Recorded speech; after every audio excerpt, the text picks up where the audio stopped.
Woi, woi, apa nih? Lagi belajar apa lu? Orang belajar ekonomi kok. Oh, materi ini ya, kebijakan moneter fiskal ya? Oh, udah belajar belum?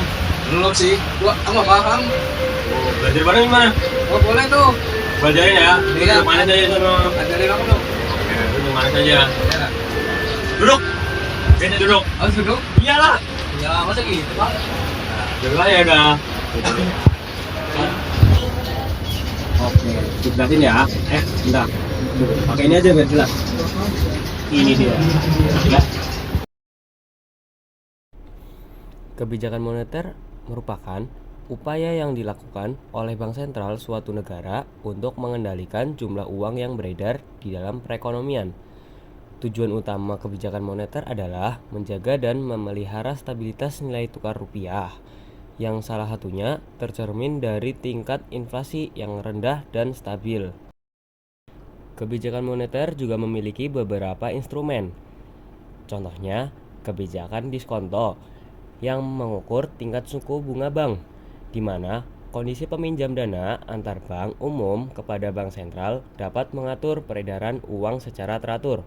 Lalu, ada juga operasi pasar terbuka yang mengontrol peredaran uang melalui penjualan atau pembelian surat-surat berharga pemerintah. Lalu, ada kebijakan rasio cadangan wajib yang digunakan ketika Bank Indonesia berusaha mengurangi cadangan kas uang bank dengan mengedarkan uang melalui pinjaman. Lalu, ada penetapan suku bunga acuan. Bank Indonesia mengendalikan peredaran uang melalui penetapan suku bunga. Suku bunganya menjadi acuan bagi bank umum di seluruh Indonesia. Dan yang terakhir, ada imbauan moral. Memberikan imbauan kepada seluruh bank umum untuk menjalankan kebijakan penurunan atau peningkatan suku bunga pinjaman.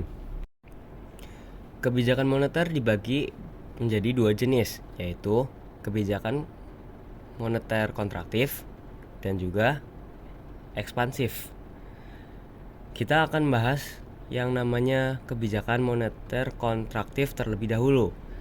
Kebijakan moneter kontraktif adalah tindakan yang mempertahankan suku bunga jangka pendek di tingkat yang lebih tinggi dari biasanya atau mengurangi jumlah uang yang beredar. Langkah ini juga bertujuan untuk mengurangi pertumbuhan ekonomi jangka pendek dan menurunkan tingkat inflasi. Namun, jika diterapkan berlebihan dapat memicu resesi. Nah, contoh penerapannya adalah penjualan obligasi pemerintah, peningkatan suku bunga bank, dan meningkatkan persyaratan cadangan bank. Selanjutnya, kebijakan moneter ekspansif atau tindakan untuk merangsang pemulihan ekonomi ketika terjadi resesi. Misalnya, dalam situasi ekonomi lesu seperti pandemi, Bank Indonesia menerapkan kebijakan ini dengan menurunkan tingkat suku bunga. Tujuan utamanya adalah untuk mengatasi pengangguran dan meningkatkan daya beli masyarakat. Lalu, peran apa aja sih dari kebijakan moneter? 1. Mengendalikan inflasi dengan mengatur jumlah uang yang beredar. Bank sentral bisa mengurangi atau meningkatkan tekanan inflasi. Saat inflasi tinggi, bank sentral dapat menaikkan suku bunga bank untuk mengurangi konsumsi dan investasi, sehingga inflasi dapat ditekan. 2. Mendukung pertumbuhan ekonomi. Kebijakan moneter yang longgar bisa mendorong investasi dan konsumsi, sehingga perekonomian tumbuh dengan cepat. 3. Menjaga stabilitas nilai tukar. Kebijakan moneter dapat mempengaruhi nilai mata uang suatu negara. Dengan menjaga nilai mata uang yang stabil, Bank Sentral mendukung perdagangan internasional dan ketidakpastian ekonomi. 4. Mengurangi pengangguran. Kebijakan moneter yang mendukung pertumbuhan ekonomi juga bisa membantu menciptakan lebih banyak lapangan kerja, mengurangi tingkat pengangguran juga. 5. Menjaga stabilitas sistem keuangan.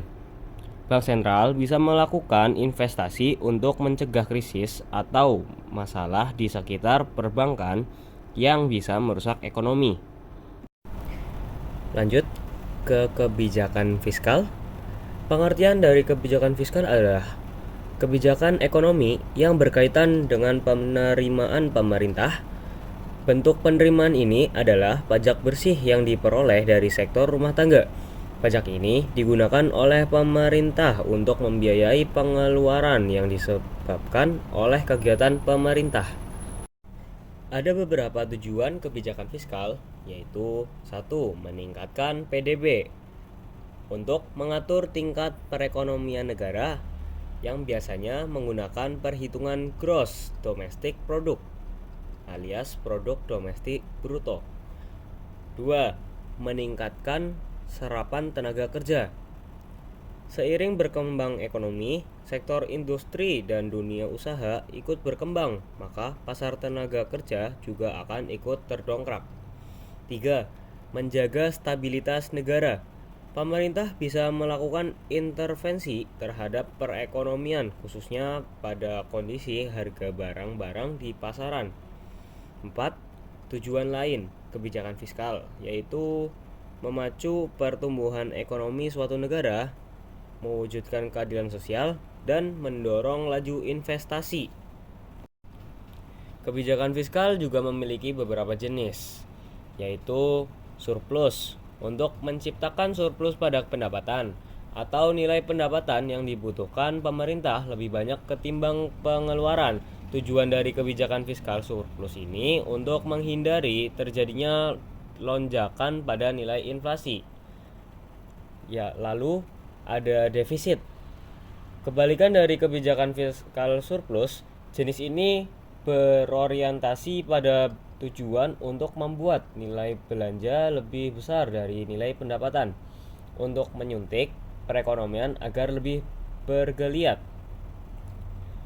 Lalu ada seimbang.